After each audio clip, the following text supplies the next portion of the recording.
Hello friends, मैं CA जगत खींचा आप सभी का इस रिवीजन वीडियो के अंदर वेलकम करता हूं। इस रिवीजन वीडियो के अंदर मैं रिवाइज कराने वाला हूं fifth head of income tax, date is जी हां, इनकम फ्रॉम अदर सोर्सेस, जिसे हम IUS भी बोलते हैं। ये टॉपिक स्टडी मटेरियल के अंदर हमको 40 प्लस पेजेस का दिया हुआ है और वो हमने अपने हैंड रिटन नोट्स के अंदर 7 पेजेस के अंदर कंप्लीटली कवर किया है। आप जरूर कमेंट करिएगा, बताइएगा आपको एक्सप्लेनेशन कैसा लगा है, क्या आपका इस रिवीजन वीडियो से टाइम सेव हुआ है और आपको नोट्स कितने पसंद आए हैं। जरूर आप कमेंट करके बताइएगा जितना भी आपको बेनिफिट हुआ है, या और भी कोई बेस्ट पार्ट लगा है तो वो भी आप कमेंट करके बता सकेंगे। चलिए शुरुआत करते हैं। Income from other sources section 56 से लेकर सेक्शन 59 तक के प्रोविजन हमको इनकम फ्रॉम अदर सोर्सेस में दिए हैं। जनरली जो भी कोई इनकम है as per section 2 clause 24 sub clause 10 जो भी इनकम है, लेकिन वो पहले 4 हेड में कवर नहीं हो रही है। सैलरी हेड की नहीं है, हाउस प्रॉपर्टी हेड की नहीं है, PGBP हेड की नहीं है, कैपिटल गेन हेड की नहीं है, तो फिर उसका टैक्सेशन होता है इनकम फ्रॉम किस में, अदर सोर्सेस में। आइए शुरुआत करते हैं। सबसे पहले most relevant provision date is section 56 sub section 2 and clause कौन सा है, 10 है। बात करते हैं गिफ्ट की। अगर इन ए फाइनेंशियल ईयर अगर आपको कोई मनी गिफ्ट मिला है कैश में, चेक से, ड्राफ्ट से, इन एग्रीगेट 50,000 रुपीज से ज्यादा आपको मनी गिफ्ट मिला है इन ए फाइनेंशियल ईयर, तो फिर वो एंटायर अमाउंट आपको इनकम फ्रॉम अदर सोर्सेस में टैक्सेबल कर दिया जाएगा। आई रिपीट, चाहे आपको कैश में मिला हो, चेक से मिला हो, ड्राफ्ट से मिला हो और in a financial year aggregate exceeding 50,000 मिला है, तो फिर एंटायर अमाउंट ही आपके इनकम फ्रॉम अदर सोर्सेस में टैक्सेबल कर दिया जाएगा। नाउ कमिंग टू, अगर आपको कोई मूवेबल प्रॉपर्टी गिफ्ट में मिलती है, मूवेबल प्रॉपर्टी का मतलब यहां पर सिर्फ और सिर्फ शेयर से है, सिक्योरिटी से है, ज्वेलरी से है, बुलियन से है, आर्कियोलॉजिकल कलेक्शन से है, ड्राइंग से है, पेंटिंग से है, स्कल्पचर से है और सिर्फ आर्ट वर्क से है। इनके अलावा और कोई मूवेबल प्रॉपर्टी के गिफ्ट मिलने पे IUS नहीं होगा। जैसे कार मिल गई है, बाइक मिल गई, एक्टिवा मिल गया है, पहनने के कपड़े मिल गए हैं, LCD LED TV, washing machine, refrigerator, air conditioner, ये कुछ भी यहां पर कवर नहीं है। तो जो कवर है share, security, jewellery, Boolean, archaeological collection, drawings, painting, sculpture और आर्ट वर्क। अगर ये movable property in a financial year without any consideration, that is called, अगर आपको गिफ्ट में मिलती है और उन सभी की aggregate fair market value 50,000 rupees से ज्यादा है, तो फिर वो एंटायर अमाउंट आपको इनकम फ्रॉम अदर सोर्सेस में टैक्सेबल हो जाएगा। बस एक बात का ध्यान रखिएगा, मनी गिफ्ट को मूवेबल प्रॉपर्टी के गिफ्ट में दोनों को साथ में एग्रीगेट नहीं करना है। मनी की एग्रीगेट 50,000 की लिमिट सेपरेट है, मूवेबल प्रॉपर्टी गिफ्ट में मिली है उसकी 50,000 की लिमिट क्या है, सेपरेटली है, दोनों को एग्रीगेट नहीं करना है। लेकिन जितना भी मनी गिफ्ट मिला है कैश से, चेक से, उन सभी को एग्रीगेट कर लेना है। जितना भी share, security, jewellery, Boolean, drawings, paintings मिला है, फ्री ऑफ कॉस्ट मिला है, फ्री चार्ज मिला है, विदाउट कंसीडरेशन मिला है, तो उन सभी की एग्रीगेट फेयर मार्केट वैल्यू 50,000 से ज्यादा है, तो फिर वो इनकम फ्रॉम अदर सोर्सेस में टैक्सेबल हो जाएगा। नाउ लिसन वेरी केयरफुली, अगर यही मूवेबल प्रॉपर्टी आपने परचेज करी है, मींस आप रिसिपेंट की बात कर रहे हैं। यहां बात किसकी कर रहे हैं, रिसिपेंट की बात कर रहे हैं हम यहां पे। तो अगर आपने परचेज करी है और इनएडिक्वेट कंसीडरेशन पे परचेज करी है, मतलब less than their fair market value से कम पे क्या करी है, परचेज करी है, और जो दोनों का डिफरेंस है that is called difference between fair market value and consideration जिस पे आपने परचेज करा है, ये दोनों का जो भी डिफरेंस है दैट इज कॉल्ड इनएडिक्वेट कंसीडरेशन। ये जितना भी एग्रीगेट कर लो, क्या कर लो, एग्रीगेट कर लो इन ए फाइनेंशियल ईयर, और अगर ये 50,000 रुपीज से ज्यादा हुआ that is inadequate consideration, aggregate of inadequate consideration in a financial year if exceeds क्या है 50,000 रुपीज, तो फिर वो एंटायर inadequate consideration आपको IOS हेड में क्या हो जाएगा, टैक्सेबल हो जाएगा। जाएगा, आईएएस हेड में टैक्सेबल हो जाएगा। यहां पर भी 50,000 की लिमिट सेपरेट है, क्या है, सेपरेट है। नाउ अब हम आते हैं किस पे, इमूवेबल प्रॉपर्टी पे। किस पे आते हैं, इमूवेबल प्रॉपर्टी।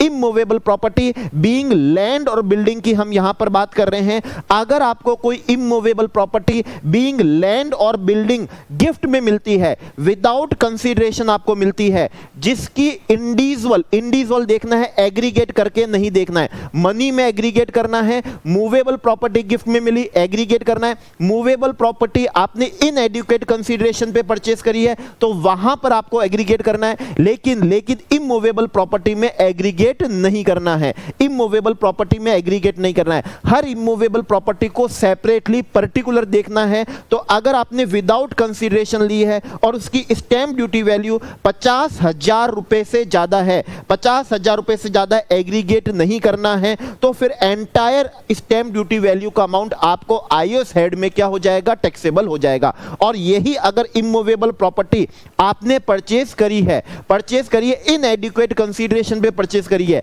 लेस देन क्या करी है आपने, स्टैंप ड्यूटी वैल्यू पे परचेस करी है, तो जो डिफरेंस होगा स्टैंप ड्यूटी वैल्यू का और कंसीडरेशन का, जो भी डिफरेंस होगा स्टैंप ड्यूटी वैल्यू का और कंसीडरेशन का, that is called inadequate consideration. अगर ये 50,000 रुपए से ज्यादा हुआ, अगर ये 50,000 रुपए से ज्यादा हुआ तो आपको आईओएस हेड में क्या होगा, टैक्सेबल हो जाएगा। लिसन केयरफुली, रिमेंबर केयरफुली, ध्यान से सुनिएगा, इमूवेबल प्रॉपर्टी में एग्रीगेट नहीं करते हैं। That is called difference between stamp duty value and price at विच क्या है आपने इमूवेबल प्रॉपर्टी को परचेस करी है, तो ये अगर 50,000 रुपए से ज्यादा हुई तो आपको income from other sources iOS में टैक्सेबल हो जाएगा। Now listen carefully and remember carefully, अगर इमूवेबल प्रॉपर्टी आपने परचेस करी है, स्टैंप ड्यूटी वैल्यू से कम पे परचेस करी है, तो जितना भी इनएडिक्वेट है, अगर 50,000 से ज्यादा है, प्लस वन मोर कंडीशन है, जैसी कंडीशन आपने सेक्शन 50C में देखी थी कैपिटल गेन हेड में, 43CA पीजीपी हेड में देखी थी, सेम कंडीशन आपको आईओएस में दिखने को मिल रही है।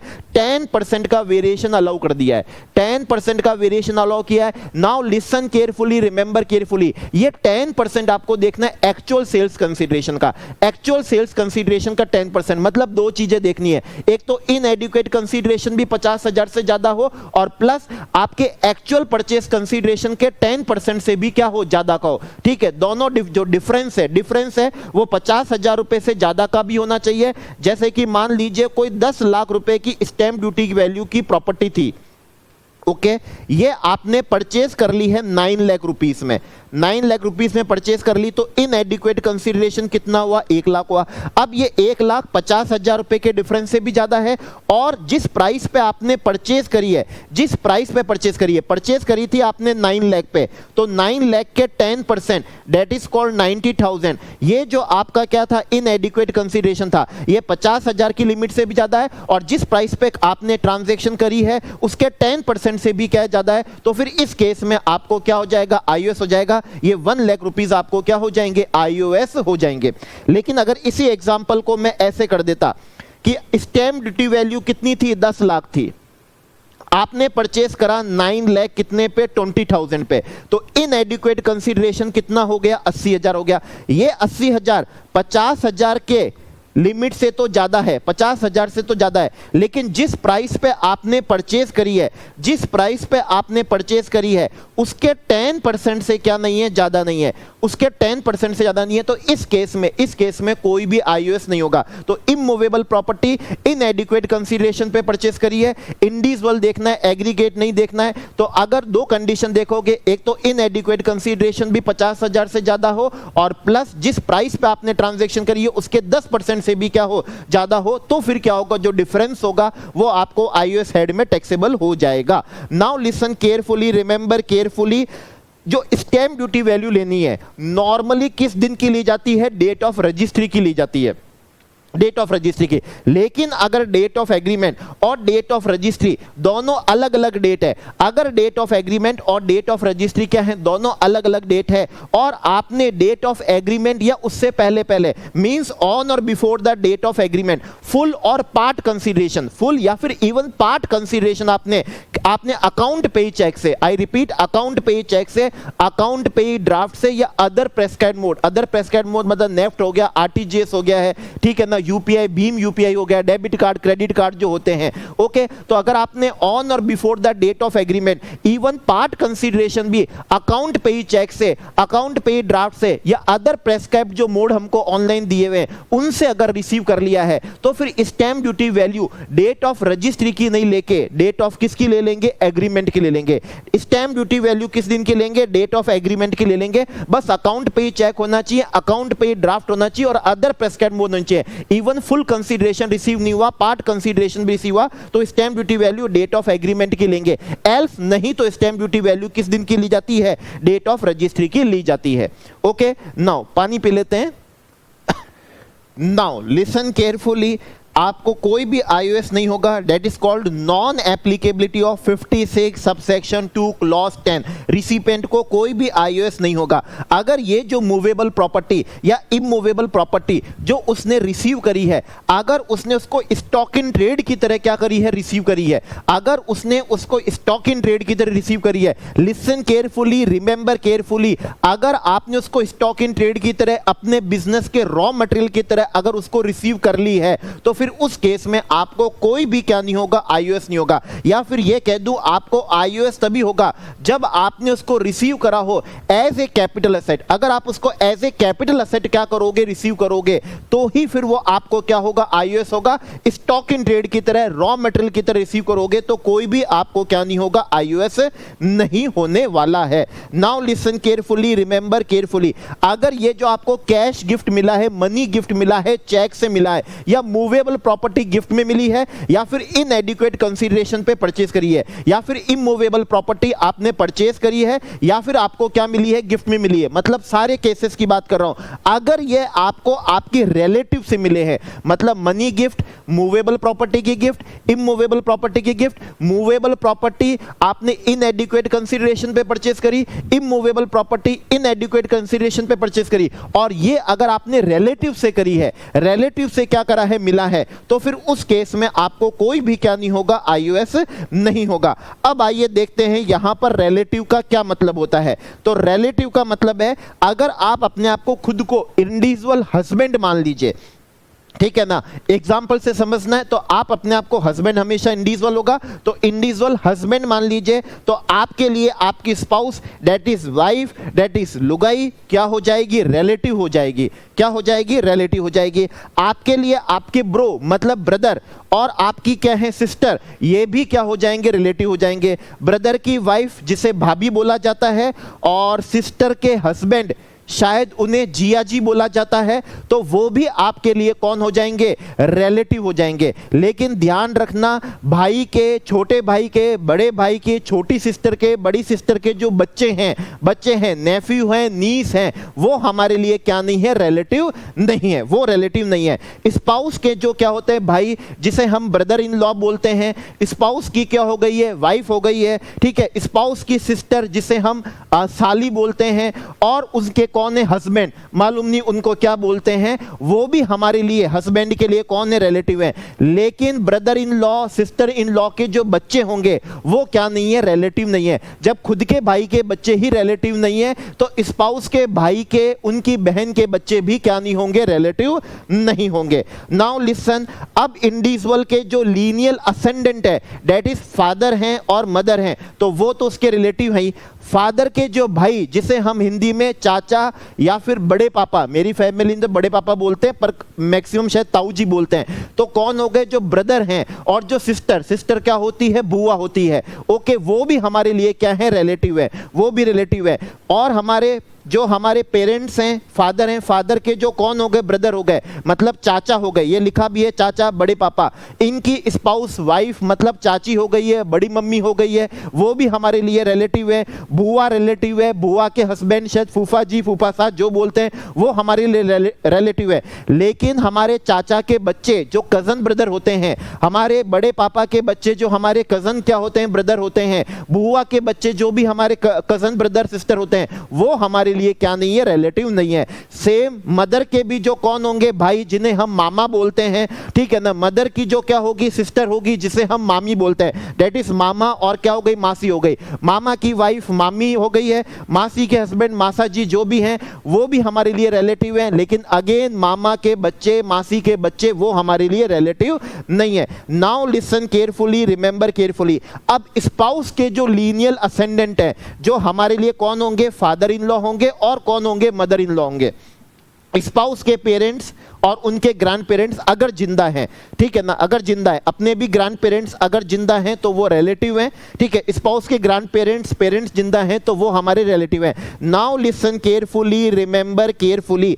Cousin brother, cousin sister relative नहीं है, नेफ्यू नीस क्या है, रिलेटिव नहीं है, और जो हमारे कजन ग्रैंडफादर हैं, कजन ग्रैंडफादर है मतलब ग्रैंडफादर के जो भाई है और उनकी जो सिस्टर है वो हमारे लिए क्या नहीं है, रिलेटिव नहीं है, वो हमारे लिए रिलेटिव नहीं है। और जो हमारे इन लॉस हैं, father in law, mother in law तो रिलेटिव हैं, लेकिन और जो इन लॉस होते हैं, स्पाउस की लुगाई के जो मामा हैं, ठीक है ना, मामी है, मासी है, मासा जी हैं, बुआ हैं, वो हमारे लिए कोई भी क्या नहीं है, रिलेटिव नहीं है, क्या नहीं है, रिलेटिव नहीं है। और लिसन केयरफुली, रिमेंबर केयरफुली, अगर आपको रिलेटिव से कभी भी मिल रहा है, शादी पे मिले, बिना शादी पे मिले, बर्थडे पे मिले, बिना किसी ओकेजन पे मिले, रिलेटिव से आपको कभी भी मिले, कभी भी मिले, तो कोई भी क्या नहीं होगा, आईओएस नहीं होगा। चाहे मनी गिफ्ट मिले, मूवेबल प्रॉपर्टी गिफ्ट में मिले, इमूवेबल प्रॉपर्टी गिफ्ट में मिले, अगर रिलेटिव से मिल रहा है और लाइफ में कभी भी मिल रहा है तो उस केस में कोई भी आईओएस नहीं होगा। और एचयूएफ के केस में उसके रिलेटिव कौन हो जाएंगे, जो भी एचयूएफ के कौन होते हैं, मेंबर होते हैं,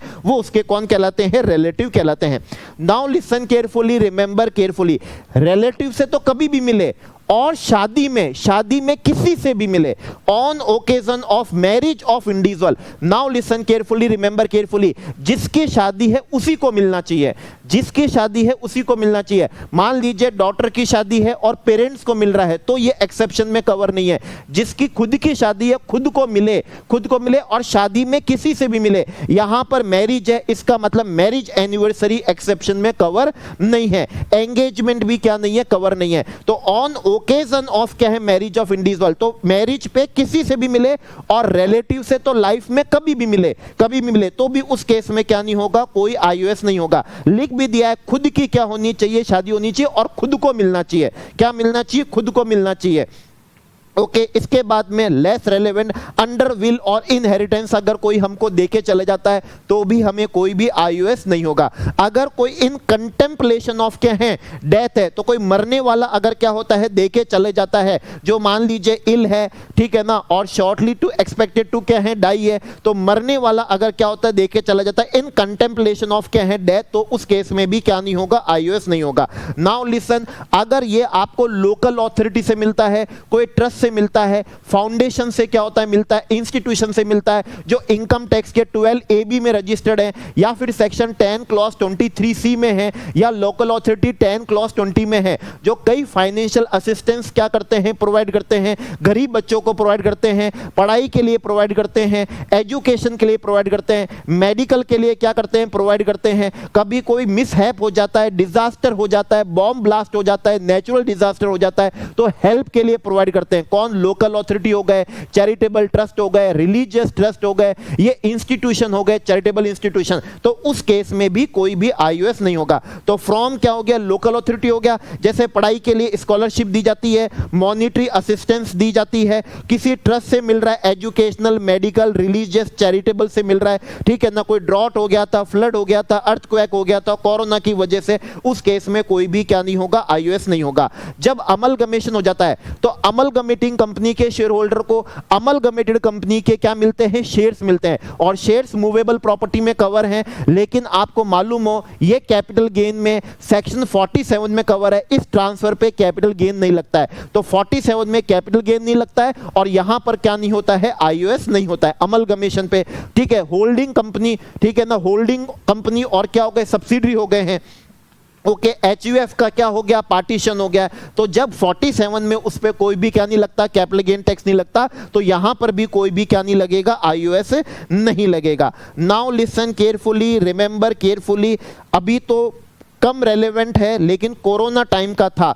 अगर कोई भी इंडिविजुअल को कोई अमाउंट रिसीव्ड होता है किसी भी पर्सन से रिसीव्ड होता है मेडिकल एक्सपेंडिचर के, या फिर तो खुद के मेडिकल एक्सपेंडिचर के, या फिर आपकी फैमिली के मेडिकल एक्सपेंडिचर। फैमिली का मतलब आपकी स्पाउस हो गई है, आपके बच्चे हो गए हैं, ओके। और पेरेंट्स, ब्रदर, सिस्टर तभी कवर होंगे जब वो मेनली होली आप पे क्या हो, डिपेंडेंट हो। ग्रैंड पेरेंट्स क्या नहीं है, कवर नहीं है। और आपको क्या है, कोविड क्या है, 19 है। क्या है, कोविड 19 है। टेस्टिंग हुई हो, उससे मालूम पड़ा कि आप क्या हैं, कोरोना क्या है, पॉजिटिव है। तो मेडिकल एक्सपेंडिचर को मीट आउट करने के लिए खुद के या फिर आपके फैमिली मेंबर के लिए किसी भी पर्सन से आपको क्या मिल रहा है, अमाउंट मिल रहा है, तो उस केस में कोई भी क्या नहीं होगा, आईओएस नहीं होगा। क्या नहीं होगा, आईओएस नहीं होगा।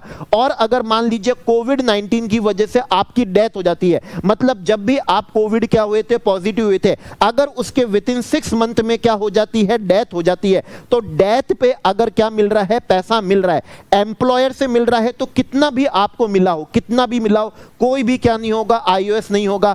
और अगर आपको अदर देन किससे मिल रहा है, एम्प्लॉयर से मिल रहा है, जैसे कई ट्रस्ट इंस्टीट्यूशन ने क्या करी थी, मदद करी थी, तो अप टू 10 लाख है, तो फिर उस केस में कोई भी आईओएस नहीं होगा। अप टू 10 लाख है तो कोई भी आईओएस नहीं होगा। बस कंडीशन ये है, कोरोना पॉजिटिव होने के विद इन 6 मंथ में डेथ हो गई हो, और विद इन 12 मंथ्स के अंदर, डेथ होने के विद इन 12 मंथ्स के अंदर आपको पैसा मिल गया हो। तो एम्प्लॉयर से मिला है तो कितना भी अमाउंट क्या कर गया हो, मिल गया हो, कितना भी अमाउंट मिल गया हो, ओके। फैमिली मेंबर को मिल गया हो, मेंबर ऑफ फैमिली को मिल गया हो, तो फिर उस केस में कोई भी आईओएस नहीं होगा। और अदर देन एम्प्लॉयर से अप टू 10 लाख मिला है, तो उस केस में कोई भी क्या नहीं होगा, आईओएस नहीं होगा, कोई भी आईओएस नहीं होगा।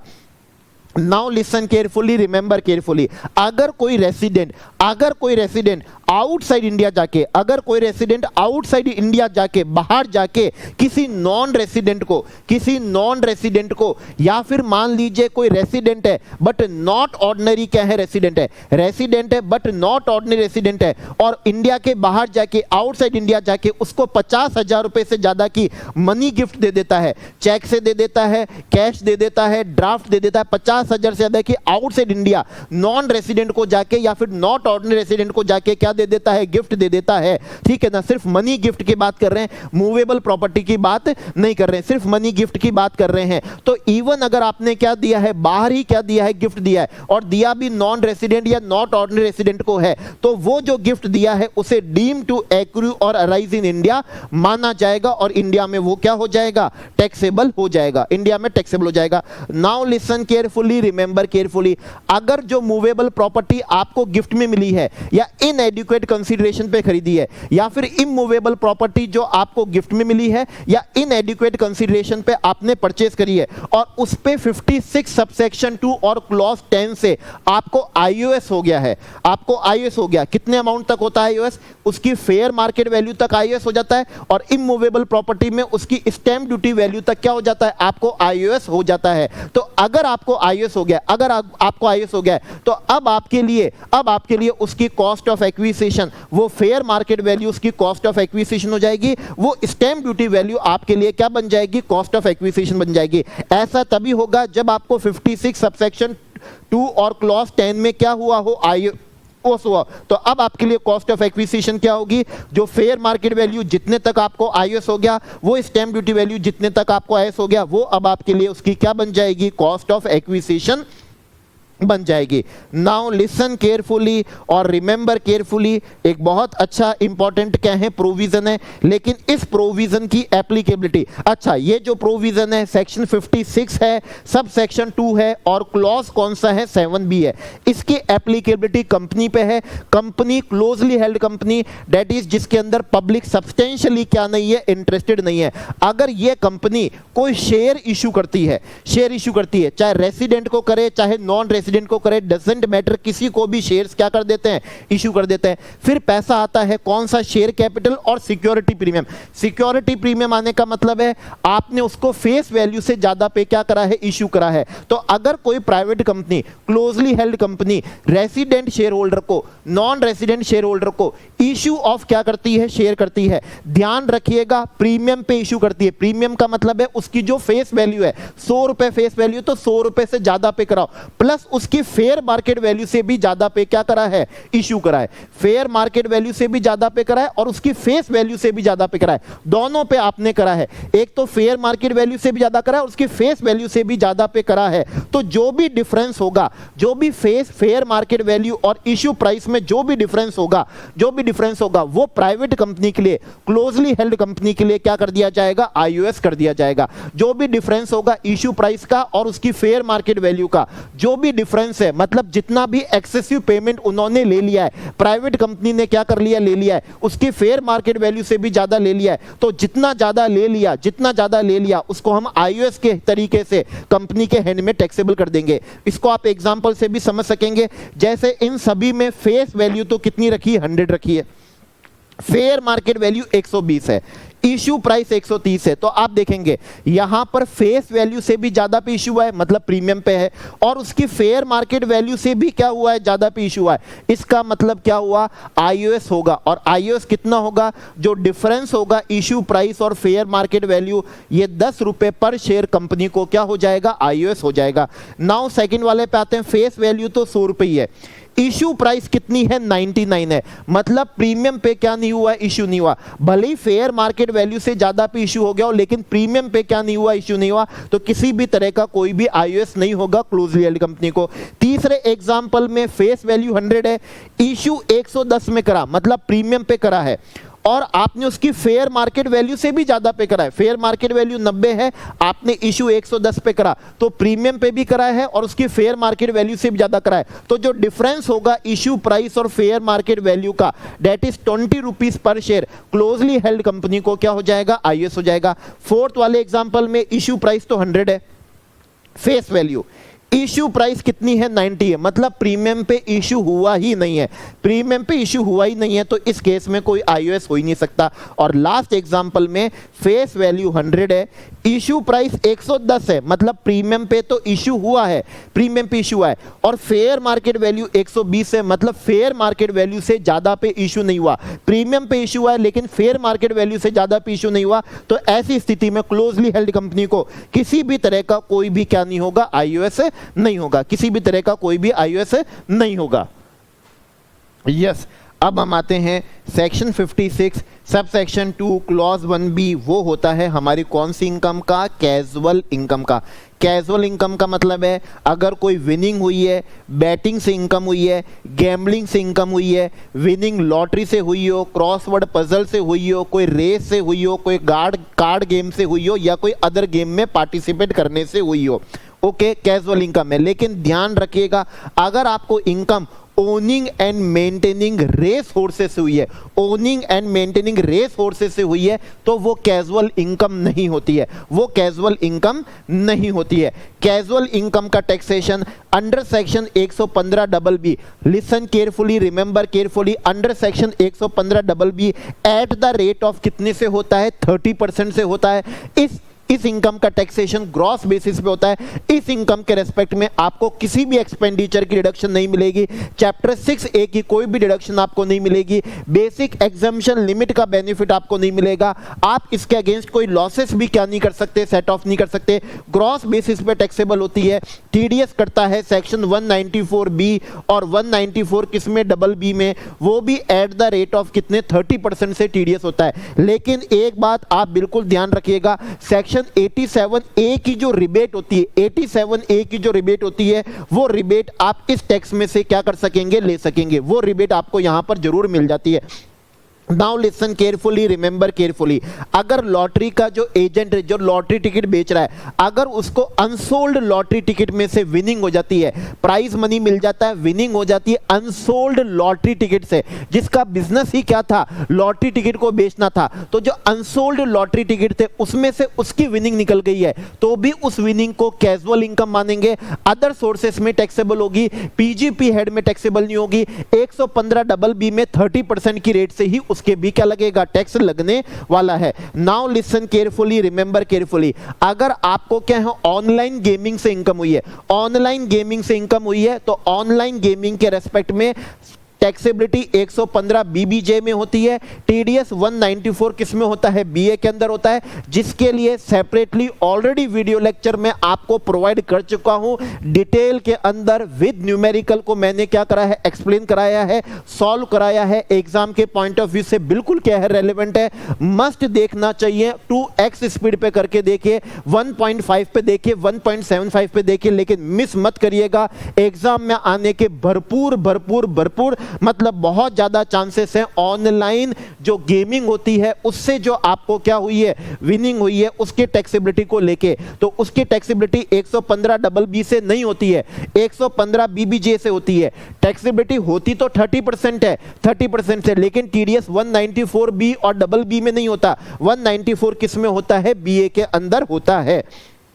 चलिए आगे बढ़ते हैं अब इसके अंदर। और इसके बाद में एक चीज है, बहुत ध्यान रखिएगा, अगर आपका एम्प्लॉयमेंट की टर्म्स में कुछ भी क्या होता है, मॉडिफिकेशन हो जाता है, दैट इज कॉल्ड क्या होता है, टर्मिनेशन ऑफ एम्प्लॉयमेंट और modification of terms and conditions relating thereto. ध्यान रखिएगा क्या हुआ है, टर्मिनेशन ऑफ एम्प्लॉयमेंट हुआ या फिर एम्प्लॉयमेंट की जो टर्म्स एंड क्या थी, कंडीशंस थी, उसके अंदर मॉडिफिकेशन हुआ। आपको अगर कोई भी कंपनसेशन मिल रहा है, अगर आपको कोई भी कंपनसेशन मिल रहा है, जैसे 5 साल के लिए जॉब दी थी, 3 साल के अंदर ही आपको निकाल दिया और आपको उसके अगेंस्ट क्या दे दिया, कंपनसेशन दे दिया। आपका जो वर्क प्रोफाइल था वो आपका क्या कर दिया, चेंज कर दिया, आप उससे खुश नहीं हो, आपको उसके लिए क्या दे दिया, कंपनसेशन दे दिया। किसने दे दिया, आपके एम्प्लॉयर ने दे दिया, आपके एम्प्लॉयर ने दिया, तो फिर वो आपको सैलरी हेड में क्या होगा, टैक्सेबल होगा, वो आपको सैलरी हेड में क्या होगा, टैक्सेबल होगा। Now listen carefully, remember carefully. मान लीजिए आपने रिटन टेस्ट पास कर लिया, इंटरव्यू भी हो गया, आपका सिलेक्शन भी हो गया, लेकिन लेकिन लेकिन कंपनी ने आपको एम्प्लॉयमेंट प्रोवाइड ही नहीं किया, आपको एम्प्लॉयमेंट प्रोवाइड नहीं किया, और इन्होंने एम्प्लॉयमेंट प्रोवाइड नहीं किया, इस वजह से उन्होंने आपको कोई क्या दिया, कंपनसेशन दिया। तो यहां पर आपको कंपनसेशन आपके एम्प्लॉयर से नहीं मिल रहा, यहां पर आपको कंपनसेशन किससे नहीं मिल रहा, एम्प्लॉयर से नहीं मिल रहा, इसलिए यह आपको आईओएस हेड के अंदर क्या होगा, टैक्सेबल होगा। यह आपको कौन से हेड में टैक्सेबल होगा, आईओएस हेड में टैक्सेबल होगा। That is called company denied employment after selection. After selection उन्होंने क्या कर दिया, डिनाइड कर दिया। That is compensation for non commencement of क्या है, एम्प्लॉयमेंट। जो भी कंपनसेशन मिला है यह आपको आईओएस हेड में टैक्सेबल होगा। Now listen carefully, remember carefully. मान लीजिए आप रिटायर हो जाते हैं और आपका एम्प्लॉयर कहता है इतने साल आपने यहां पर काम करा, आपको हमारे बिजनेस की क्या है, नॉलेज है, हमारे जो जो क्लाइंट्स हैं वो मालूम है, उनसे क्या पैसा चार्ज करते हैं, सब डिटेल आपके पास में है, तो आप सेम इंडस्ट्री क्या मत करिएगा, ज्वाइन मत करिएगा। मतलब नॉन कॉम्पीट क्या कर लिया, एग्रीमेंट कर लिया आफ्टर सीसेशन ऑफ क्या है, employment, for not sharing secrets of क्या है, ट्रेड विद किसके साथ में, अदर पर्सन के साथ में। मिला किससे है, आपको एम्प्लॉयर से मिला है। आपका जो कौन सा था, एम्प्लॉयर था, उसने कहा है कि और किसी के साथ में हमारे ट्रेड के जो सीक्रेट्स हैं, ट्रेड की जो इंफॉर्मेशन है, क्लाइंट की जो इंफॉर्मेशन है, वो आप किसी कॉम्पिटिटर के साथ में शेयर मत करिएगा, शेयर मत करिएगा। तो यहां पर ये जो अमाउंट मिलेगा ये एनी अदर अमाउंट है, ये आपको आईओएस हेड के अंदर क्या हो जाएगा, टैक्सेबल हो जाएगा। Now listen carefully, remember carefully.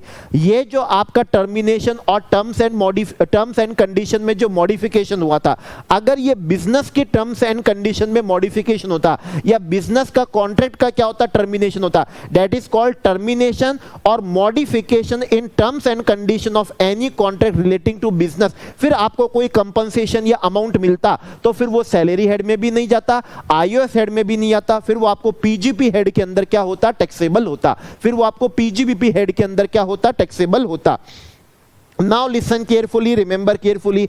Amount received under Keyman insurance policy. आपको ध्यान है कीमैन इंश्योरेंस पॉलिसी की पीजीबीपी हेड में एम्प्लॉयर उसकी क्या लेता है, डिडक्शन लेता है, जबकि ये लाइफ इंश्योरेंस है और लाइफ इंश्योरेंस के प्रीमियम की डिडक्शन नहीं मिलती है, लेकिन कीमैन इंश्योरेंस की क्या मिल जाती है, डिडक्शन मिल जाती है। कौन से हेड में मिलती है, उसको मिलती है कौन से, पीजीपी हेड में। कल अगर कीमैन इंश्योरेंस पॉलिसी से कोई अमाउंट रिसीव होता है और किसको रिसीव हो रहा है, आपके एम्प्लॉयर को ही रिसीव हो रहा है तो फिर वो उसके पीजीबीपी हेड में क्या होगा, टैक्सेबल होगा। वो उसके पीजीपी हेड में क्या होगा, टैक्सेबल होगा। वो कुछ एग्जेम्प्ट नहीं होगा 10 क्लॉज 10D से, वो उसको पीजीपी हेड में टैक्सेबल होगा।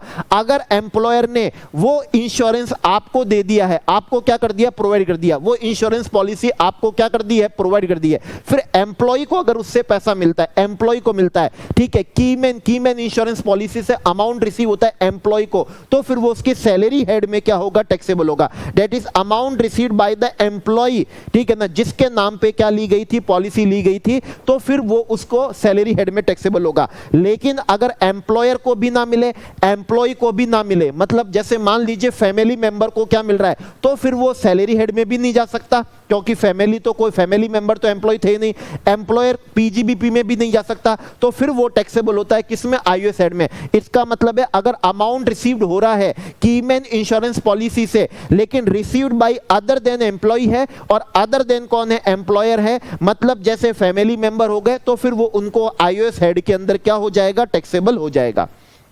ओके, अब जो हमारे लिए और रेलेवेंट होता है, ठीक है ना, वो होता है हमारे लिए कौन सा, डीम्ड क्या है, डिविडेंड है, ठीक है ना। कौन सा होता है, डीम्ड क्या है, डिविडेंड है। डिविडेंड का मतलब क्या होता है, डिस्ट्रीब्यूशन ऑफ कौन सा होता है, एक्यूमुलेटेड प्रॉफिट, डिस्ट्रीब्यूशन ऑफ क्या होता है, रिजर्व एंड सरप्लस, उसको हम बोलते हैं क्या है, डिविडेंड है। लेकिन एक बात का आप बहुत ज्यादा ध्यान रखिएगा, इस बात का ध्यान रखना है कि डिविडेंड की इनकम हमेशा शेयर होल्डर के हैंड में ही क्या होती है, टैक्सेबल होती है, हमेशा शेयर होल्डर के हैंड में टैक्सेबल होती है, शेयर होल्डर के हैंड में क्या होगी, टैक्सेबल होगी। इवन अगर उसने शेयर्स स्टॉक इन ट्रेड की तरह हेल्ड करें, इवन अगर उसने शेयर्स स्टॉक इन ट्रेड की तरह हेल्ड करें, तो भी डिविडेंड की इनकम आईओएस हेड में ही क्या होगी, टैक्सेबल होगी। मतलब आप शेयर्स को, म्यूचुअल फंड को किसी भी तरीके से हेल्ड कर लो, स्टॉक इन ट्रेड की तरह कर लो आप, या फिर उसको कैपिटल एसेट की तरह कर लो, मिलने वाला डिविडेंड ऑलवेज आपको आईओएस हेड में टैक्सेबल होगा। Now listen carefully, remember carefully. मान लीजिए कोई कंपनी है जो एग्जेम्प्ट इनकम कमाती है, क्या कमाती है, एग्जेम्प्ट इनकम, जैसे एग्रीकल्चर इनकम कमा रही है, फिर उस इनकम का उन्होंने डिस्ट्रीब्यूशन करा, उस इनकम का डिस्ट्रीब्यूशन किसको करा, शेयर होल्डर को करा, बाय वे ऑफ कौन सा करा, डिविडेंड करा, तो वो डिविडेंड एग्जेम्प्ट नहीं होगा। कंपनी ने जो एग्रीकल्चर इनकम कमाई है वो जरूर क्या हो जाएगी, एग्जेम्प्ट हो जाएगी, लेकिन उसको जब डिविडेंड की तरह क्या करा, डिस्ट्रीब्यूट करा, तो फिर वो क्या नहीं होगा, एग्जेम्प्ट नहीं होगा, वो क्या नहीं होगा, एग्जेम्प्ट नहीं होगा। नाउ डीम डिविडेंड पे आते हैं, सेक्शन 2 क्लॉज 22 और सब क्लॉज उसका कौन सा है, ई है, सब क्लॉज ई। Yes, now very important, 2 clause 22 sub clause ई। अगर कोई कंपनी है, प्राइवेट कंपनी है, क्लोजली हेल्ड क्या है, कंपनी है, मतलब जिसके अंदर पब्लिक सब्सटेंशियली इंटरेस्टेड नहीं है, और वो अपने शेयर होल्डर को, ऐसा शेयर होल्डर जिसमें कम से कम उस कंपनी के 10% क्या हो, वोटिंग पावर हो, उसको अगर लोन एडवांस देती है, डिविडेंड इनकम शेयर होल्डर को टैक्सेबल होती है, तो कंपनी ने, प्राइवेट कंपनी ने दिमाग लगाया कि अब डिविडेंड के नाम से नहीं देते हैं, लोन और एडवांस के नाम से पैसा दे देते हैं। तो 2 क्लॉज 22 सब क्लॉज ई ने क्या कहा, अगर private company, closely held company ऐसा काम करती है, लोन और एडवांस देती है ऐसे शेयर होल्डर को जिसका उस प्राइवेट कंपनी में कम से कम एटलीस्ट 10% वोटिंग पावर होनी चाहिए, जिस दिन क्या दिया गया है, लोन दिया गया है, तो फिर up to the amount of accumulated profit, मतलब एक्यूमुलेटेड प्रॉफिट मान लीजिए 8 लाख रुपए का है, लोन आपने कितना दिया, 10 लाख रुपए का दिया, तो 8 लाख रुपए क्या मान लिया जाएगा, डीम डिविडेंड मान लिया जाएगा। 2 क्लॉज 22 सब क्लॉज किसका, ई का, that is up to the amount of कौन सा है, एक्यूमुलेटेड प्रॉफिट। तो जितना भी कंपनी के पास में एक्यूमुलेटेड प्रॉफिट पड़ा है, एक्यूमुलेटेड प्रॉफिट का मतलब जो पीएनएल से बनता है, रिजर्व एंड सरप्लस का मतलब जो क्या बनता है, पीएनएल से बनता है। जैसे शेयर प्रीमियम होता है, ये कभी पीएनएल से नहीं बनता, रीवैल्यूएशन रिजर्व पीएनएल से नहीं बनता, डेप्रिसिएशन रिजर्व नहीं बनता, तो वो एक्यूमुलेटेड प्रॉफिट में कवर नहीं होते हैं। इसके अलावा जो भी पीएनएल से बन रहे एक्यूमुलेटेड प्रॉफिट है, तो up to the amount of accumulated profit, जितना भी आपने लोन और एडवांस दे दिया है ऐसे शेयर होल्डर को जिसकी कम से कम 10% शेयर होल्डिंग है, तो वो शेयर होल्डर के हैंड में एस 2 क्लॉज 22 सब क्लॉज ई, जब आप उसको लोन दे दोगे तो वो उसके लिए डीम डिविडेंड की तरह टैक्सेबल हो जाएगा। नाउ लिसन केयरफुली, अब प्राइवेट कंपनी ने उसको डायरेक्टली लोन नहीं दिया, उसको डायरेक्टली लोन नहीं दिया, ऐसे किसी कंसर्न को, पर्सन को लोन दे दिया, ऐसी किसी कंसर्न को लोन दे दिया है जिसमें उस शेयर होल्डर का सब्सटेंशियल इंटरेस्ट है, उस शेयर होल्डर का उसके अंदर सब्सटेंशियल इंटरेस्ट है। सब्सटेंशियल इंटरेस्ट होता है कितने से कम 20% से। अगर कंपनी है तो 20% वोटिंग होनी चाहिए, फर्म है तो प्रॉफिट शेयरिंग होनी चाहिए। तो ऐसी कंसर्न को दे दिया जिसमें ऐसे शेयर होल्डर का सब्सटेंशियल इंटरेस्ट है। और सब्सटेंशियल इंटरेस्ट कब देखेंगे? जिस दिन लोन दे दिया उस दिन नहीं, at any time during the क्या है फाइनेंशियल ईयर है। मतलब जिस दिन लोन दिया गया उस दिन सब्सटेंशियल इंटरेस्ट नहीं है, उससे पहले था या बाद में था तो भी क्या हो जाएगा, कंडीशंस क्या हो जाएगी, कंप्लाई हो जाएगी। अब अगर आपने ऐसी कंसर्न को लोन दे दिया है तो up to the amount of accumulated profit क्या मान लिया जाएगा? डीम डिविडेंड मान लिया जाएगा। तो डायरेक्टली शेयर होल्डर को दे दो तो भी डीम डिविडेंड है, और अगर किसी कंसर्न को दे दो जिसमें उस शेयर होल्डर का सब्सटेंशियल इंटरेस्ट है तो भी क्या मान लिया जाएगा? डीम डिविडेंड मान लिया जाएगा। और यहां पर एक्यूमुलेटेड प्रॉफिट का मतलब क्या है? जो एक्यूमुलेटेड प्रॉफिट पीएनएल से बने होते हैं वो है। ओके, नाउ लिसन केयरफुली, यहां कोई प्रोपोर्शनेट कैलकुलेशन नहीं होगी। मतलब जैसे मान लीजिए कोई शेयर होल्डर है, 10% शेयर है, कंपनी का एक्यूमुलेटेड प्रॉफिट कितना था? 8 लाख था, और उसको लोन कितना दिया गया? 10 लाख दिया गया। तो ऐसा नहीं है कि शेयर होल्डिंग कितनी है? 10% है, तो तेरा एक्यूमुलेटेड प्रॉफिट में हिस्सा कितना हुआ? 80,000 हुआ, तो 80,000 तक ही क्या मानेंगे? डीम डिविडेंड मानेंगे। कोई भी प्रोपोर्शनेट क्या नहीं होगी, कैलकुलेशन नहीं होगी। कोई भी इन प्रोपोर्शन ऑफ क्या नहीं होगी, शेयर होल्डिंग कंप्यूटेशन नहीं होगी। इसमें से पूरा 8 लाख क्या हो जाएगा? डीम डिविडेंड हो जाएगा। इसमें से 8 लाख डीम डिविडेंड माना जाएगा।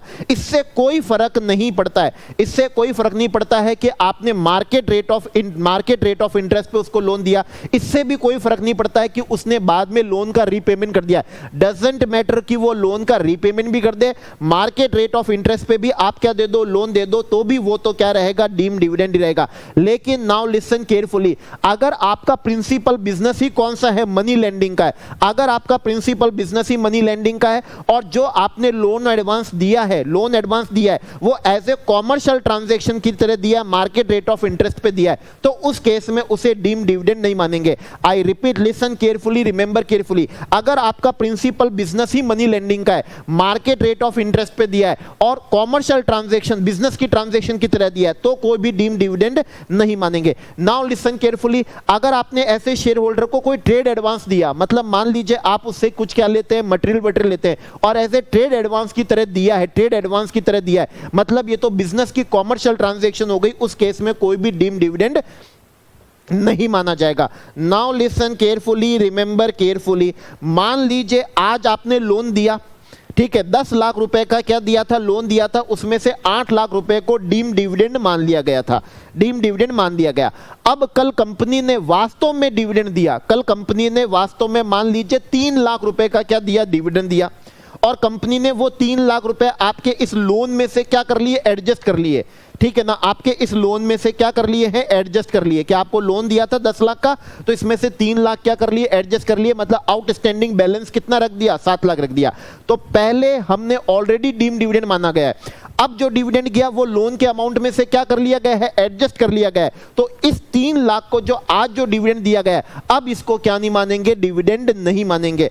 इसको आज क्या नहीं मानेंगे? डिविडेंड नहीं मानेंगे। वापिस से ध्यान से सुन लीजिए, लोन दिया गया उसको क्या मान लिया गया? डिविडेंड मान लिया गया। तो 10 लाख में से 8 लाख को डिविडेंड मान लिया गया। फिर कल कंपनी ने वास्तव में डिविडेंड क्या करा? डिक्लेयर करा, डिस्ट्रीब्यूट करा, और जितना भी डिविडेंड दिया वो आपके लोन में से क्या कर लिया गया? एडजस्ट कर लिया गया, आपके लोन अमाउंट में से एडजस्ट कर लिया गया। तो जितना भी अमाउंट एडजस्ट कर लिया गया है, अब उसको दोबारा क्या नहीं मानेंगे? डिविडेंड नहीं मानेंगे, उसको दोबारा डिविडेंड नहीं मानेंगे। तो ये हमारा 2 क्लॉज 22 सब क्लॉज ई था। नाउ अब आते हैं जो कम रेलेवेंट है, 2 clause 22 sub clause A B C D, जो कम रेलेवेंट है। यहां पर सब क्लॉज ए का मतलब क्या है? डायरेक्टली अपन शेयर होल्डर को डिविडेंड नहीं दे रहे, पहले तो लोन की तरीके से दिया था, अब अपन क्या कर रहे हैं? उसको कोई डिस्ट्रीब्यूशन ऑफ एसेट कर रहे हैं। ये सभी कंपनियों पे एप्लीकेबल है, चाहे प्राइवेट कंपनी हो चाहे पब्लिक कंपनी हो। तो आज अगर कोई कंपनी अपने शेयर होल्डर को, ठीक है, डिस्ट्रीब्यूशन ऑफ क्या करती है? असेट्स करती है। डिबेंचर कोई असेट्स नहीं होता है, ठीक है ना, डिबेंचर कोई क्या नहीं होता? असेट्स नहीं होता है। ओके, तो डिस्ट्रीब्यूशन ऑफ क्या कर रही है? असेट्स कर रही है। तो up to the amount of accumulated profit. लेकिन अब जब अपन 2 क्लॉज 22 और सब क्लॉज ए पढ़ेंगे, सब क्लॉज बी पढ़ेंगे, सब क्लॉज सी पढ़ेंगे और सब क्लॉज क्या पढ़ेंगे, डी पढ़ेंगे। ठीक है, तो अब एक्यूमुलेटेड प्रॉफिट का मतलब होगा इंक्लूडिंग कौन सा, कैपिटलाइज प्रॉफिट। और कैपिटलाइज प्रॉफिट का मतलब क्या होता है, कैपिटलाइज प्रॉफिट का मतलब होता है आपने प्रॉफिट को कैपिटलाइज कर दिया और शेयर कैपिटल में क्या कर दिया, कन्वर्ट कर दिया। तो आपने अगर प्रॉफिट को कैपिटलाइज कर दिया, डिस्ट्रीब्यूशन ऑफ एसेट से पहले क्या कर दिया, कैपिटलाइज कर दिया, तो उसको भी हम आपका क्या मानेंगे, एक्यूमुलेटेड प्रॉफिट मानेंगे। एग्जांपल की तरीके से जब डिस्ट्रीब्यूशन ऑफ एसेट किया गया तब रिजर्व सरप्लस 2.5 लाख था, मतलब एक्यूमुलेटेड प्रॉफिट 2.5 लाख था। और डिस्ट्रीब्यूशन ऑफ एसेट करने से पहले आपने अपने रिजर्व को बोनस शेयर की तरह मतलब 50,000 कैपिटलाइज कर लिए, 50,000 आपने क्या कर लिए, कैपिटलाइज कर दिए।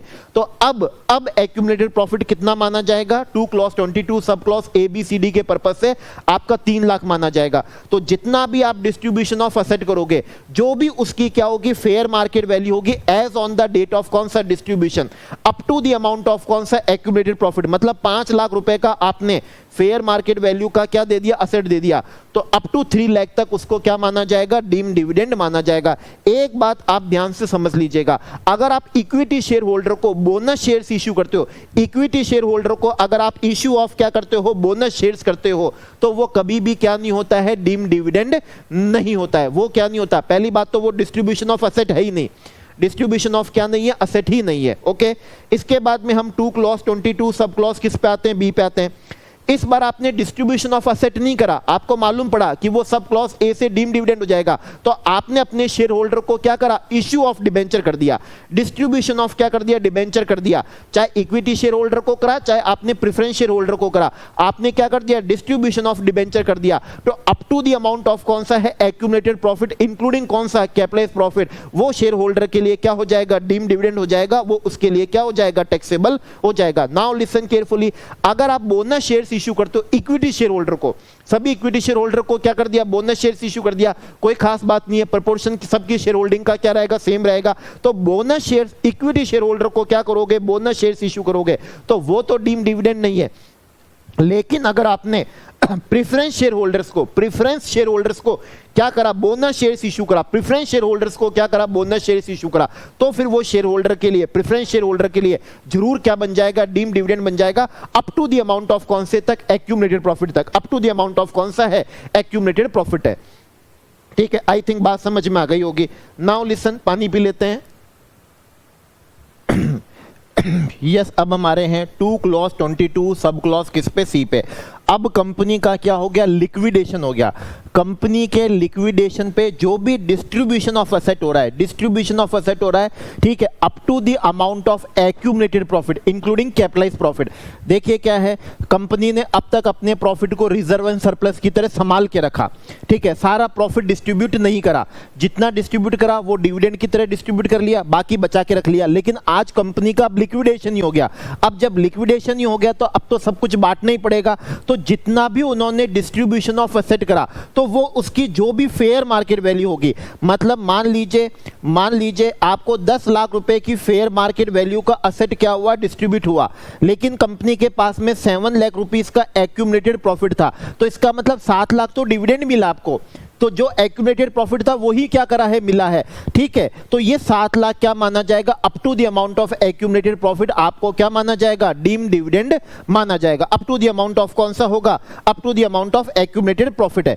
ठीक है, तो यहां पर क्या होगा, एक्यूमुलेटेड प्रॉफिट मान लीजिए कितना है, एक्यूमुलेटेड प्रॉफिट मान लीजिए 70 लाख है, ठीक है ना, कितना है, 70 लाख है, और आपकी शेयर होल्डिंग कितनी है, 10% है, तो इसका मतलब आपके एक्यूमुलेटेड प्रॉफिट में हिस्सेदारी कितनी है, 70,000 है।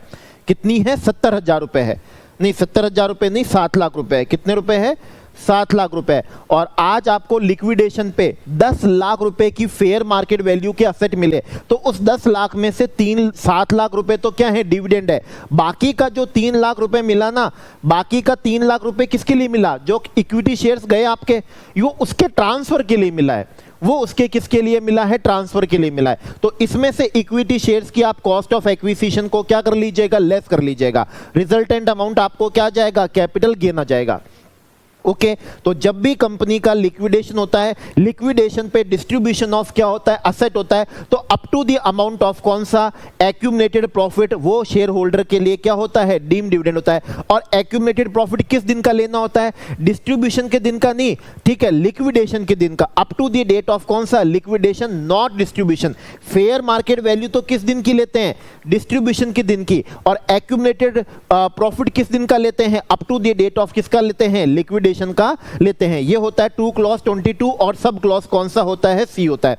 नाउ लास्ट आते हैं 2 क्लॉज 22 सब क्लॉज कौन सा है, डी है।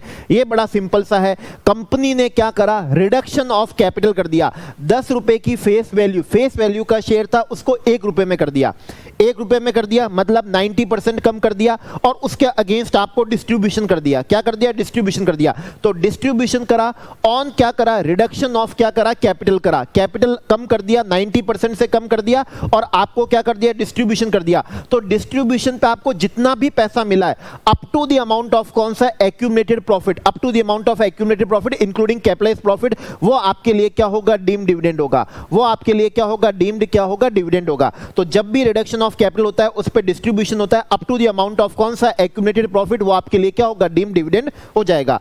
डिविडेंड की टैक्सेबिलिटी कब होती है, अगर डीम डिविडेंड है, डीम डिविडेंड है और डीम डिविडेंड 2 क्लॉज 22 ABCD वाला है, ABCD वाला, तो जब उसका क्या हुआ, डिस्ट्रीब्यूशन हुआ, ओके अगर 2 क्लॉज 22 सब क्लॉज ई वाला है, प्राइवेट कंपनी ने क्या दिया था, लोन दिया था, तो जब उसने क्या दिया था, आपको लोन दिया था, तब वो आपके लिए क्या हो जाएगा, डीम डिविडेंड हो जाएगा। अगर फाइनल डिविडेंड है तो जब भी कंपनी ने AGM में क्या कर दिया, डिक्लेयर कर दिया, तो वो क्या हो जाएगा, आपके लिए डीम डिविडेंड टैक्सेबल हो जाएगा। और अभी इंटरिम डिविडेंड है, फाइनल नहीं हुआ, इंटरिम है, तो इंटरिम डिविडेंड तभी टैक्सेबल होगा जब वो अनकंडीशनली आपको क्या कर दिया जाएगा, अवेलेबल कर दिया जाएगा। अनकंडीशनली इंटरिम तब टैक्सेबल होगा जब वो अनकंडीशनली अवेलेबल कर दिया जाएगा। Now listen carefully, remember carefully, आपको डिविडेंड की इनकम है, इक्विटी शेयर से है, म्यूचुअल फंड से डिविडेंड की इनकम है। इस इनकम को कमाने के लिए आपने अगर कोई भी खर्चे भी करें, रेवेन्यू खर्चे भी करें, आपको कोई भी खर्चों की डिविडेंड इनकम के अगेंस्ट डिडक्शन नहीं मिलेगी, एक्सेप्ट सिर्फ और सिर्फ अगर आपने कोई इंटरेस्ट का खर्चा करा है, मतलब लोन लेके आपने शेयर्स में क्या करा था, इन्वेस्ट करा था, और शेयर से आपको क्या मिला, डिविडेंड मिला, और लोन पे आप क्या चुका रहे हो, ब्याज चुका रहे हो, तो सिर्फ आपको ब्याज की डिडक्शन मिलेगी, लेकिन उसकी भी मैक्सिमम लिमिट है। जितना भी डिविडेंड है उसके 20% से ज्यादा की डिडक्शन नहीं मिलेगी, और किसी एक्सपेंडिचर की डिडक्शन तो मिलेगी ही नहीं, और किसी एक्सपेंडिचर की डिडक्शन तो आपको मिलेगी ही नहीं। ओके सिर्फ और सिर्फ मिलेगी किसकी, इंटरेस्ट की, वो भी मैक्सिमम कितनी मिलेगी, शैल नॉट एक्सीड 20% ऑफ कौन सा है, डिविडेंड इनकम। ठीक है, सिर्फ किसकी मिलेगी, इंटरेस्ट की मिलेगी। Okay now listen 56 subsection 2 clause कौन सा है, 8 है। अगर आपको, ठीक है ना, आपका कैपिटल सेट एक्वायर हो गया था, ओके जैसे कि गवर्नमेंट की लैंड एक्विजिशन स्कीम भी होती है, कंपलसरी एक्विजिशन हो गया, उस पे आपको कंपनसेशन मिला, एनहांस्ड कंपनसेशन मिला, और उस कंपनसेशन पे आपको क्या मिला, इंटरेस्ट मिला। कैपिटल गेन हेड की याद आनी चाहिए। तो अगर आपको इंटरेस्ट मिल रहा है, अगर क्या मिल रहा है, इंटरेस्ट मिल रहा है, ऑन किस पे, कंपनसेशन पे या एनहांस्ड कंपनसेशन पे, तो ये इंटरेस्ट की टैक्सेबिलिटी आईओएस हेड में होगी, कैपिटल गेन हेड में नहीं होगी, आईओएस हेड में होगी। और ये इसकी टैक्सेबिलिटी उस ईयर में होगी जिस ईयर में ये इंटरेस्ट आपको क्या हुआ, रिसीव हुआ। ठीक है, भले ये कोई सा भी क्या हो, ईयर का इंटरेस्ट हो, और आप कोई सा भी मेथड ऑफ अकाउंटिंग क्या कर रहे हो, फॉलो कर रहे हो, कैश कर रहे हो, मर्केंटाइल कर रहे हो, कुछ भी कर रहे हो, कोई सा भी मेथड ऑफ अकाउंटिंग फॉलो कर लो, ये जिस ईयर में रिसीव होगा उस ईयर में टैक्सेबल होगा। जैसे मान लीजिए रिसीव हुआ 23-24 में, और ये इंटरेस्ट आपको कौन सी ईयर का दिया गया, 19-20 का, 20-21 का, 21 का, 22 का, और 22-23 का। ठीक है, भले ही आप मर्केंटाइल सिस्टम भी फॉलो कर लो, ये टैक्सेबल तो आपको 23 और 24 में होगा। Now listen carefully, remember carefully, अब ये जब टैक्सेबल होगा तो पूरा अमाउंट टैक्सेबल नहीं होगा, इसमें से स्ट्रेट फॉरवर्ड 50% की जितना भी इंटरेस्ट है, मान लीजिए 4,80,000 रुपीज का इंटरेस्ट मिला कंपनसेशन, एनहांस्ड कंपनसेशन पे इन द प्रीवियस ईयर 23-24, तो आउट ऑफ 4,80,000 इसमें से 50% की आपको स्ट्रेट फॉरवर्ड डिडक्शन मिल जाएगी, एक तरीके से स्टैंडर्ड डिडक्शन मिल जाएगी। रिमेनिंग 2,40,000 आपको क्या हो जाएगा, टैक्सेबल हो जाएगा। तो 50% की डिडक्शन मिलेगी, और सिर्फ 50%, रिमेनिंग 50% क्या हो जाएगा, आपको टैक्सेबल हो जाएगा। नाउ सेक्शन 56 सबसेक्शन 2 और क्लॉज कौन सा है, 9 है।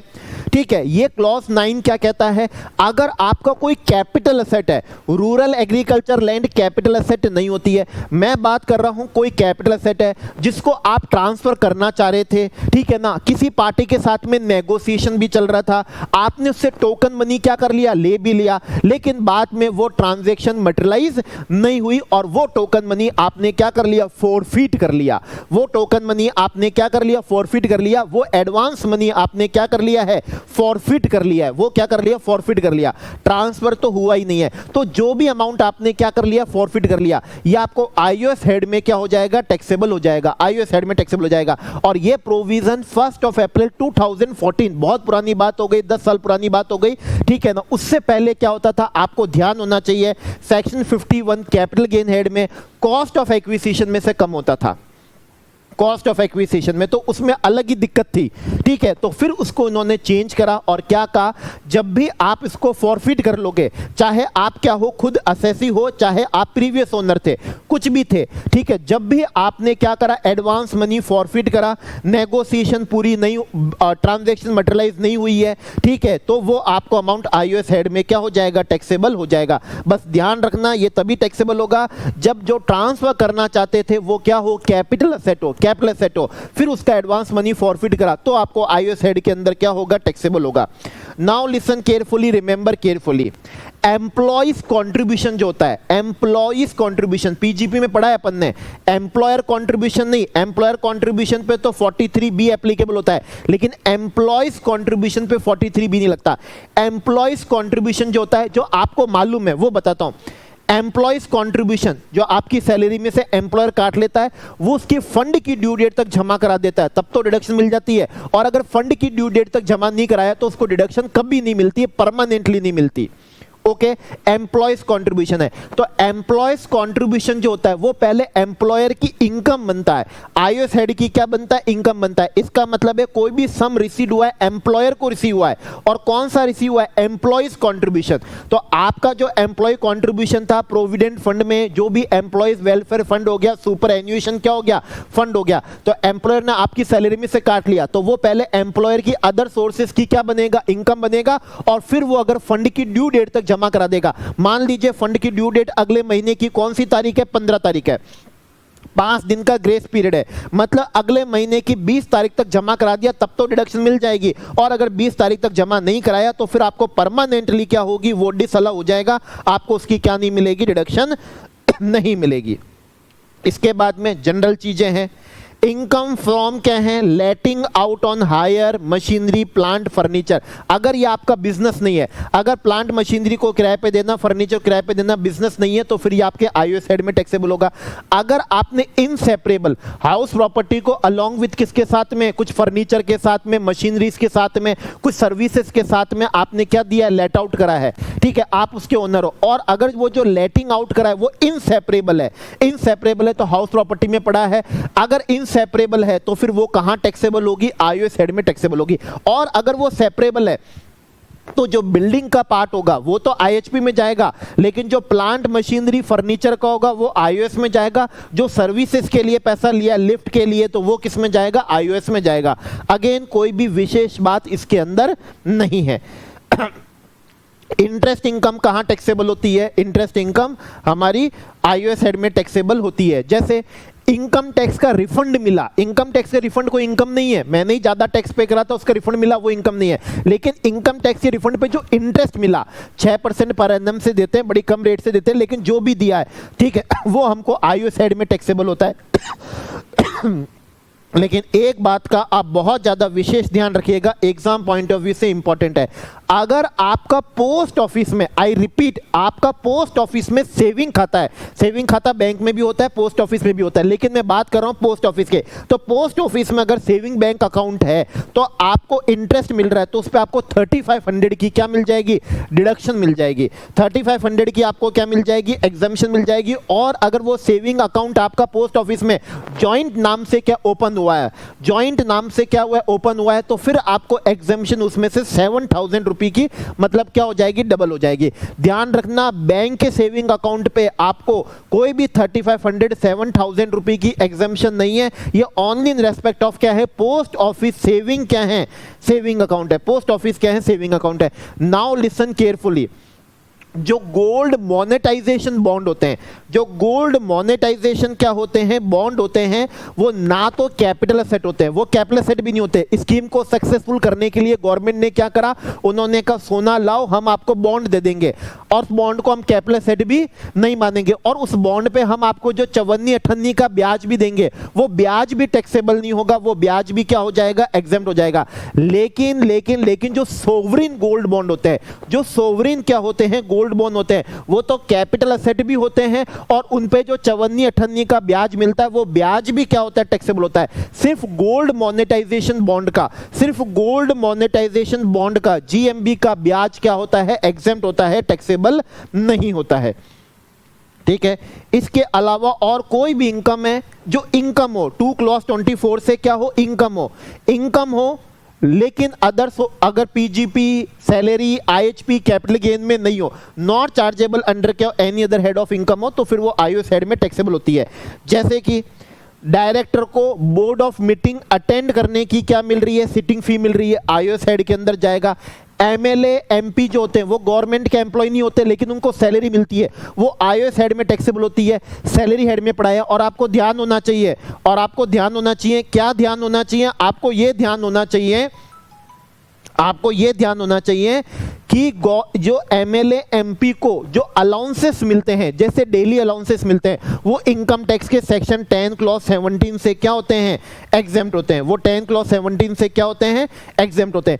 फैमिली पेंशन कहाँ टैक्सेबल होती है, आईओएस हेड में टैक्सेबल होती है। अगर कोई प्रॉपर्टी डीलर को क्या मिल रहा है, रेंट मिल रहा है, तो वो भी कहाँ जाएगा, आईओएस हेड के अंदर ही जाएगा। अगर आपने इन्विजिलेटर की क्या करी है, इन्विजिलेटर का काम करा है, कौन सा काम करा है, इन्विजिलेटर का काम करा है, एग्जामिनर की तरह आपको पैसा मिल रहा है, या फिर आपने सेमिनार में कोई क्या लिए हैं, लेक्चर्स लिए हैं, ऑब्वियसली बात है ये कहां पर जाएगा, आपके आईओएस हेड में जाकर ही टैक्सेबल होने वाला है। ओके, आपको आईओएस हेड में क्या होगा, टैक्सेबल होगा। नाउ लिसन केयरफुली, अगर आपने आईओएस हेड में कोई डिडक्शन ली, ठीक है ना, कोई डिडक्शन ली और उसकी कल रिकवरी हो गई, रिफंड हो गया, रेमिशन हो गया, सीसेशन हो गया, मतलब सेम जो पीजीपी के सेक्शन 41 में था, सेम जो पीजीपी के किस में था, सेक्शन 41 में था, तो आपने तो डिडक्शन ली, ठीक है ना, और बाद में रिकवरी, रेमिशन, सीसेशन हो गया, तो जैसा आपको पीजीपी में था वैसा यहां पर भी क्या हो जाएगा, डीम्ड इनकम हो जाएगा। अगर आप बिजनेस कर रहे हो ओनिंग एंड मेंटेनिंग रिसोर्सेज का ध्यान रखिएगा, ये कोई कैजुअल इनकम नहीं है, इस पे 115 डबल बी एप्लीकेबल नहीं होगा। इस इनकम में से आपको एक्सपेंडिचर की डिडक्शन भी मिल जाएगी, चैप्टर 6A की मिल जाएगी, basic exemption limit, set of, सब कुछ मिल जाएगा। और टैक्सेबल कहां होगा, आईओएस हेड में टैक्सेबल होगा। और सेट ऑफ वाले रिवीजन ने बताया था, घोड़ों का लॉस घोड़ों की इनकम से ही क्या होता है, सेट ऑफ होता है, वो उन्हीं से ही क्या होता है, सेट ऑफ होता है। Undisclosed income section 68, 69, 69 A B C D, ठीक है, ए बी सी डी, जिसकी टैक्सेबिलिटी 115 बीबी में 78% से दी गई है, उसकी टैक्सेबिलिटी भी किस में होती है, आईओएस हेड में होती है। ओके, इसके बाद में जो अनरिकॉग्नाइज्ड प्रोविडेंट फंड होता है, उसमें जो एम्प्लॉय अपना कंट्रीब्यूशन करता है और उस कंट्रीब्यूशन पे जो ब्याज मिलता है, उस कंट्रीब्यूशन पे ब्याज वो एग्जेम्प्ट नहीं होता। कौन से का, अनरिकॉग्नाइज्ड प्रोविडेंट फंड के एम्प्लॉय के कंट्रीब्यूशन पे जो ब्याज मिलता है वो एग्जेम्प्ट नहीं होता, वो उसको आईओएस हेड के अंदर क्या होता है, टैक्सेबल होता है। अगर आपने सबलेट कर दिया है, आप ओनर नहीं हो, सबलेट कर दिया है, तो सबलेटिंग से होने वाली इनकम कहां जाएगी, आपको आईओएस हेड में जाएगी।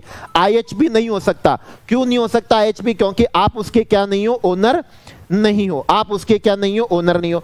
अगर इनकम फ्रॉम क्या है, वैकेंट लैंड है, ठीक है, मतलब हाउस प्रॉपर्टी नहीं है, कहां जाओगे, आईओएस में जाओगे। रॉयल्टी मिल रही है और वो आपकी पीजीबीपी नहीं है, तो कहां जाओगे, आप आईओएस हेड के अंदर ही क्या करोगे, जाओगे। तो ये भी कोई बहुत विशेष बात नहीं थी। नाउ सेक्शन कौन सा 57, आईओएस हेड में भी क्या मिलती है, डिडक्शन मिलती है।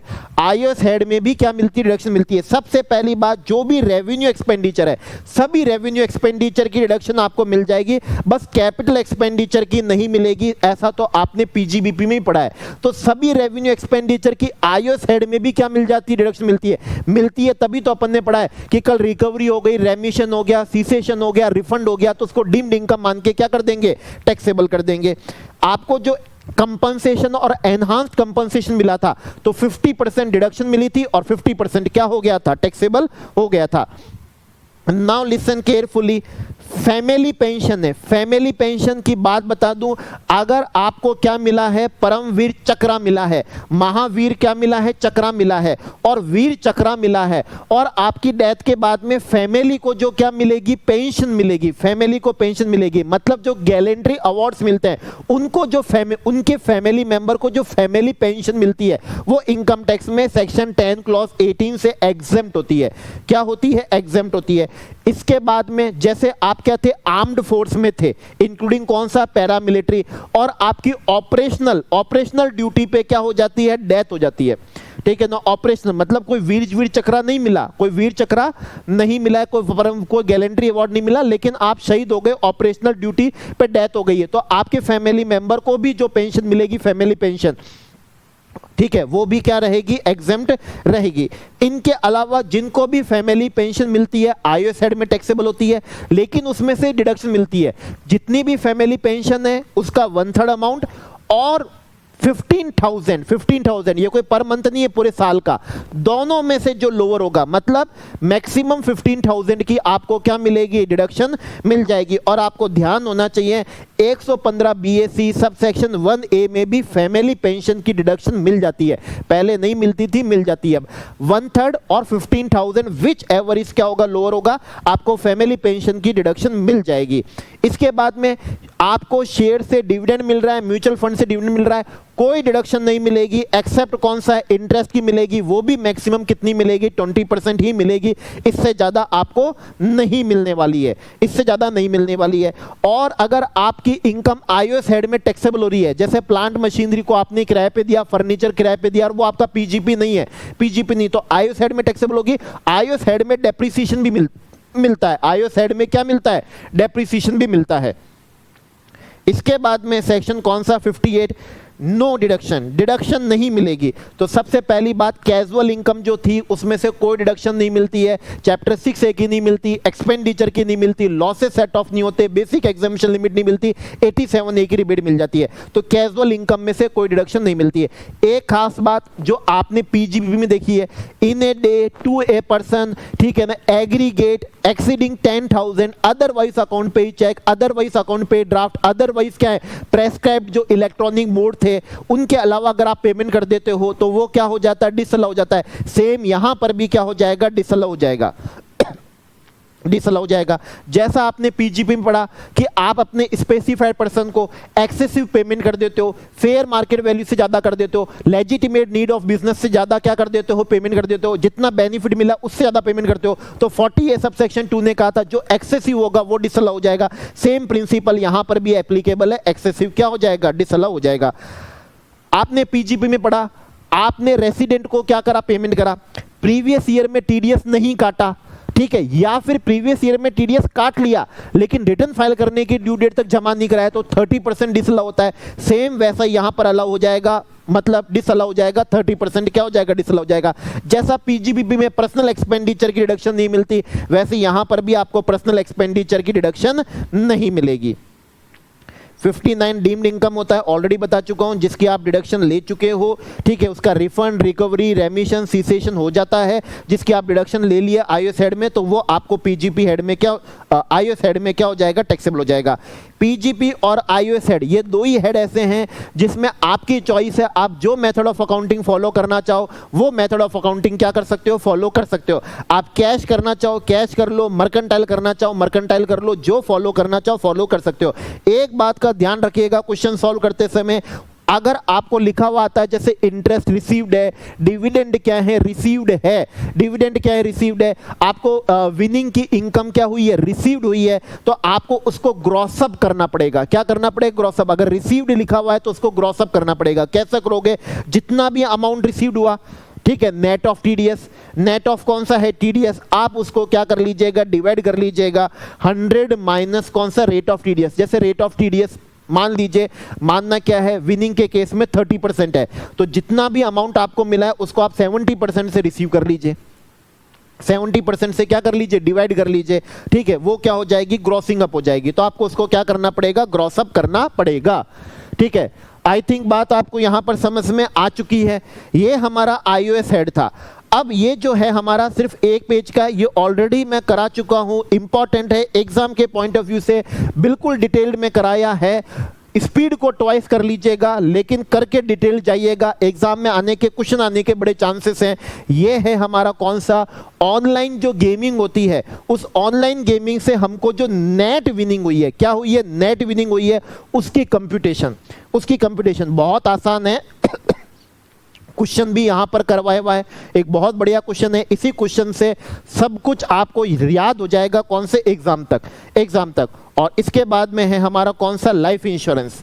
इसका भी मैंने वीडियो क्या कर दिया है, दे दिया है आपको। तो ये दोनों जो एक ही पेज का है, ऑलरेडी क्या कर चुका हूं, प्रोवाइड कर चुका हूं। इसी के साथ में iOS टॉपिक हमारा यहां पर कंप्लीट हो जाता है। आप जरूर कमेंट करिए आपका कितना टाइम सेव हो रहा है, आपको कितना एक्सप्लेनेशन समझ में आ रहा है, कितना आपको क्या हो रहा है, बेनिफिट हो रहा है, नोट्स कितने समराइज है, कितना टाइम आपका बच रहा है यहां पर, वो आप जरूर यहां पर क्या करिएगा, बताइएगा। नेक्स्ट रिवीजन वीडियो के अंदर अगेन कम टाइम के अंदर बेटर एक्सप्लेनेशन के साथ में वन मोर चैप्टर आपको यहां पर रिवाइज कराने वाले हैं। तब तक के लिए okay, bye, good night, take care, thank you, sweet dreams.